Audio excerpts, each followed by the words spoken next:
Kapag po ngayon ay nagpaplano na kayo ng marriage time, importante po ito sa ating relationship as husband and wife, to develop the marriage time. Kasi yan po ngayon ang talagang marriage course na tayo ginagawa ngayon. But sana po itong marriage course nito, you will be learning something that you can apply, ma-apply po natin sa ating mag-aasawa, regardless kung matagal tayo o hindi pa. Because wala po itong boundaries wala siyang boundaries kahit matanda tayo. Okay, the number 5 ways of improving our relationship as lovers is your mind is the best tool for good sex. According to the Bible, itong si Sila at saka si Nikki Lee, ito po aming course nito is pattern na galing po ito sa UK, sa UK. At ito po yung ating tinugma sa buhay ng mga Pilipino. According to si Sila at saka si Nikki Lee, sabi po nila is best sex begins at breakfast. Hindi po ito yung literal na sa breakfast tayo. Ibig sabihin nito ay sa umaga pa lang ay nagpaparamdam na tayo sa ating partners, our intentions to have sexual intimacy. Kaya nag-develop po kayo ng language secret code. Pag-usapan nyo, ano ba yung language secret code na dapat nyo gawin para may relay yung message sa inyong kasama. Pwede siguro yung meron ba yung hardstyle na gano'n. Kagilagin na yun. So parang meron ka nang gustong ipagwating sa iyong asawa. So you need to go. Yung daw gano'n daw, yung Korean love, yung Korean gano'n. Parang nagpapaliwating ka na, mamayang gabi, ay baka pwede tayong ganito, pero tayo ng sexual intimacy. Ito po yung sinasabi yung best sex begins at breakfast. Sa umaga pa lang, ay nagpaparamdam ka na sa iyong asawa na meron tayong dapat pagkaintindihan. And you have to develop that language secret code. So, dapat kayo lang ang makakapag-encode yung secret code na yun. Okay ba yun? Keep sex between the two of you. So, marami po tayong problema ngayon, yung about pornography. The dangers of pornography. Alam po, pornography is one of the tools to really destroy your family. Meron po akong isang kaibigan na ganyan. Kasi ko nito this is a compulsive addiction, hindi kaya. And pornography is, ang dali maka-access diba? Sa internet, ang dali, libre pa. But you have to be very, very careful na huwag po tayong matrap itong pornography because aside from, this is a sin, but it can destroy the family, it becomes a compulsive addiction. The dangers of fantasizing also, parang nagpapantasize tayo na eto, Kasi sa mga movie kasi, ang pinapakita dito, hindi naman yung mga sexy, mga ganda, But in reality, these are fantasizing, Fantasizing is an important element of sexual life. But sometimes, it can lead to trouble, Dangerous din po sexual fantasizing. Okay? So,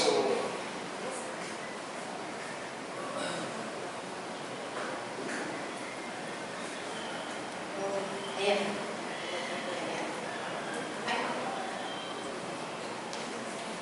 Ayan. 6,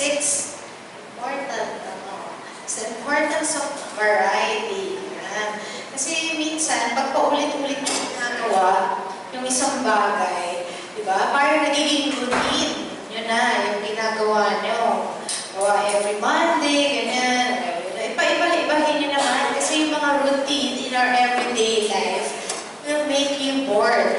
Akala nyo, okay na. Kasi napagkasunduan nyo na yung mga gagawin nyo yun.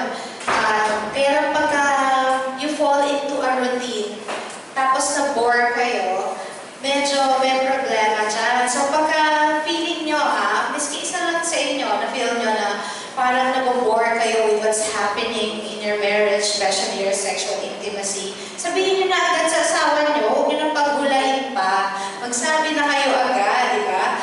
Kasi yung mga routines in our everyday life, as married couples, yun yung nakakapagpabor sa atin. Meron ginawang study, yung, ano nga to, about romantic relationships. Ito 100,000 na tao. Ang dami nilang tinanong, ano? Pero yun kasi yung nabasa ko na study, so I have to impart it with you. 100,000 na tao.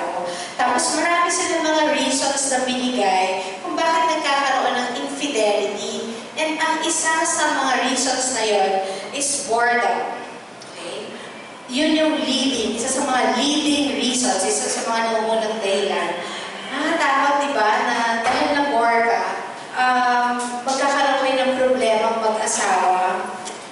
71% of men and 49% of women who had affairs said they did so kasi na-bore sila sa relationship nila.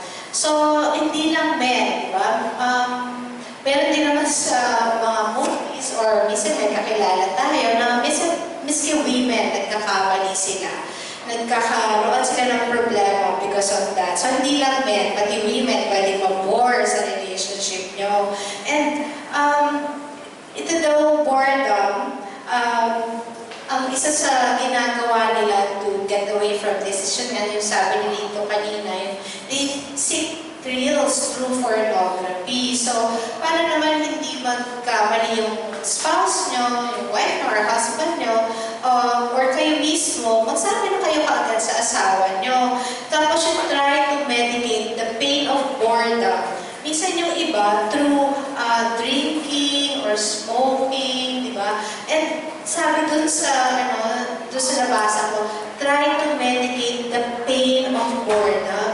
Pain of boredom, masakit talaga, masakit sa loob mo, na nabobore ka sa relationship mo. Kasi mahal mo tong asawa mo, tas ngayon, ganun yung nararamdaman mo. So, masakit yung nangyayari. So, kailangan talaga pag-uusapan niya. So, it's very important na meron kayong variety in your sexual intimacy. Nasa number 1 pa lang tayo. Very exciting na, di ba? So, you have to create, you have to be creative para magkaroon ng excitement ang inyong pagsasama. So, napaka-importante yan na pag-usapan nyo kung paano kayo magiging creative sa pagsasama nyo.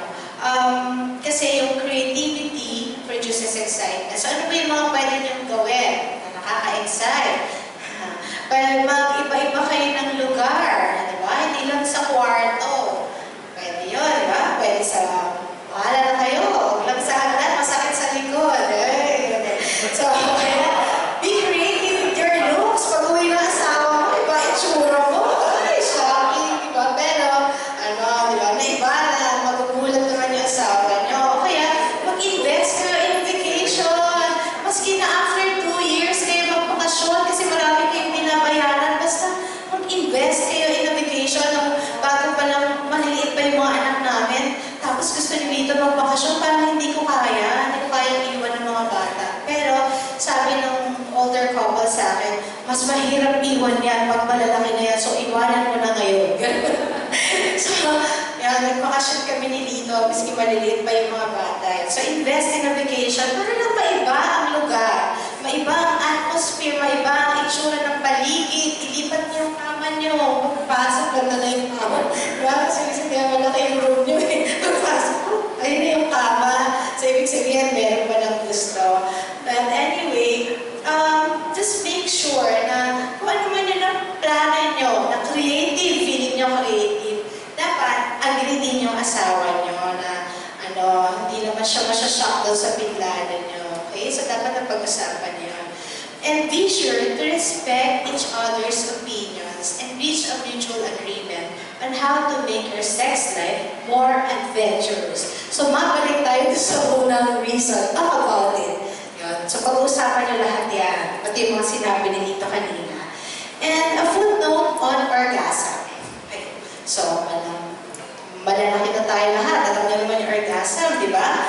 99% of all women, 99% are physically able to achieve orgasm. minsan siguro yung 1%, baka meron ng problema at that moment or may sakit. Pero, pag napapag-usapan yung mag-asawa yan, kasali ka dun sa 99. Yan. Tapos, being understood emotionally, ito sa mga brothers to, is one prerequisite for filial satisfaction. So, sinabi na mention na naman ni Lito yan kanina, di ba? That kailangan understood emotionally ang mga babae. Yan. Tapos, fear is often a cause of non-fulfillment. Kaya, important talaga na nag-uusap kayo about your concerns in your sexual intimacy. Okay, si Harry ulit. Okay, ito na po yung panghuling topic and yung how do we protect. Siguro tuloy-tuloy na tayo, no? Because yung po mga exercises, I'd like to advise you to take time during your marriage time, sa bahay. Balikan niyo po yung manuals because this is very important. But because of time limitations, hindi natin magagawa na dito. We will now proceed with the last topic is protecting our marriage. Paano po ba natin mapoprotektahan ang ating pagsasama? No? An affair cause great damage. Sinabi po natin affair, ito yung infidelity. An affair may seem alluring, but it is truly just a temporary fix. Ang damage po nito is tremendous. Marami po tayong kanina, as I was listening po kay Kuya Melvin about yung forgiveness. No? Forgiveness depends on the degree of siguro yung pagkakasala ng ating partner. And sometimes it's quite hard, no, to really forgive somebody, even our partner.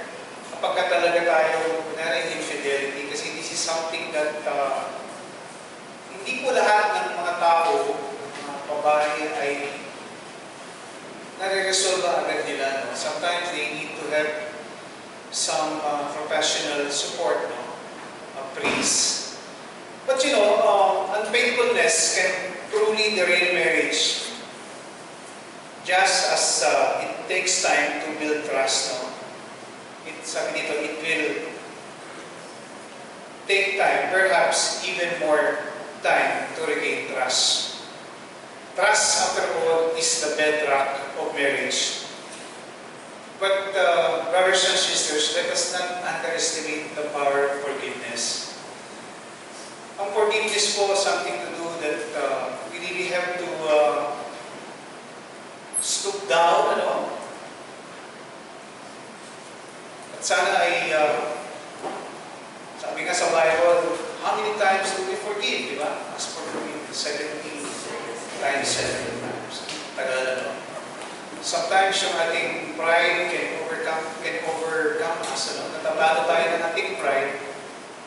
And pride is one of the mortal sins that we should avoid. So, wala pong perfecto, no, na relationship, sinasabi ko kanina. No? Wala pong relationship na hindi nagkaroon ng challenges. Wala pong relationship na hindi nagkaroon ng problema. No? But at the end of the day, kayo pa rin dalawa ang magkasama, no? Sa mga pagsubok na maaaring dumaan sa inyong buhay. So, never underestimate the power of forgiveness. Kasi yan po yung dapat nating sandalan. No?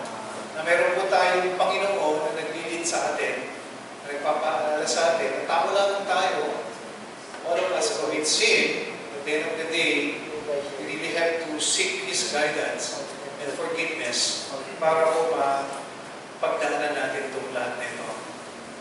Okay, so my honey will close the session. Okay, may tatlong pang points. Avoid compromising moments with others. So, sino ba yung others na yan? Anyone who is not your spouse.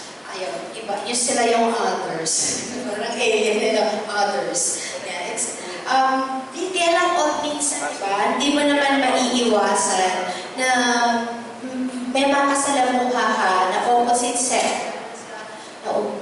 Lalo na sa trabaho, di Diba? Minsan, ka-opposite sex talaga yung katrabaho mo. But you have to avoid compromising moments. Ano ba yung compromising moments? Yung kayo dalawa lang ang magkausap palagi. Kayo dalawa lang yung magkausap palagi. O kaya lalabas pa kayo sa gabi. O kaya yung pinag-uusapan nyo, yung problema na dapat sa spouse mo sinasabi. Dapat sa asawa mo sinasabi yung problema yun. Tapos sa kanya mo sinasabi. Kasi pwede kayong maging close eh. Hindi pwede. Dapat sa asawa mo lang ikaw mag-open up ng mga concerns mo para sa kanya lang ikaw magiging close. We have to be always on guard of our hearts and our relationships. We have to set ways. We have to set ways on how to protect our marriage. Discuss temptation with someone you trust.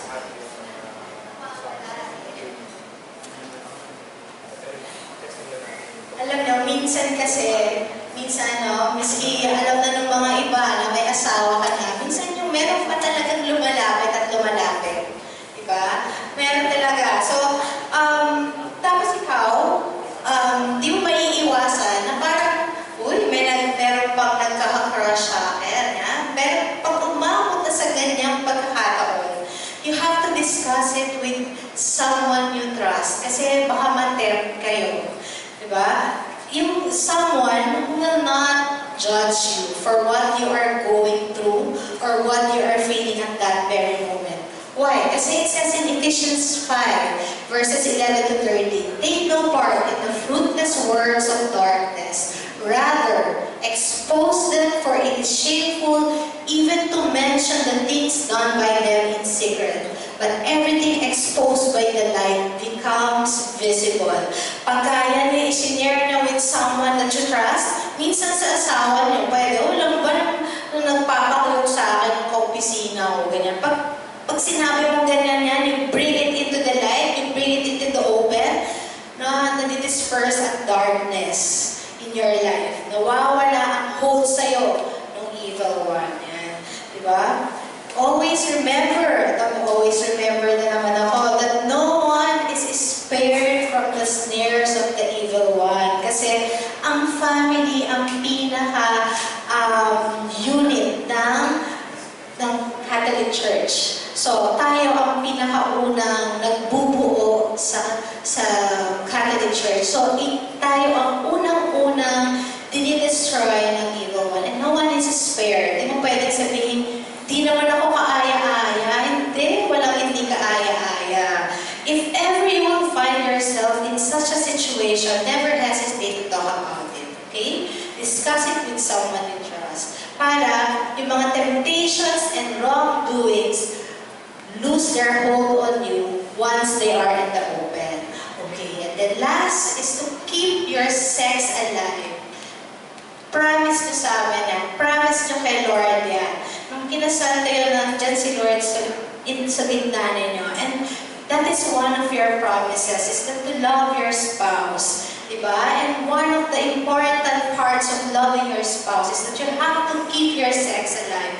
That is one of the best gifts that we are partaking as a married couple. It will strengthen your emotional bonds and build a growing intimacy. Mas lalo kayo magiging close sa isa't isa once you share yourself to your spouse. Yeah, that is one of the reasons why yung mga older couples, they stay so much in love kasi madami na silang naipon na emotional bonds, diba? You started off as a couple, diba? You will end up again with just the two of you, diba? You started off as a couple, and then kayong dalawa na lang din ang matitira. Mag-aasawa lahat, wala ka ng trabaho, kayo na lang dalawa ulit ang matitira. Diba? Use the gift of sex to see you through. Okay? Thank you very much, and may God bless all our marriages.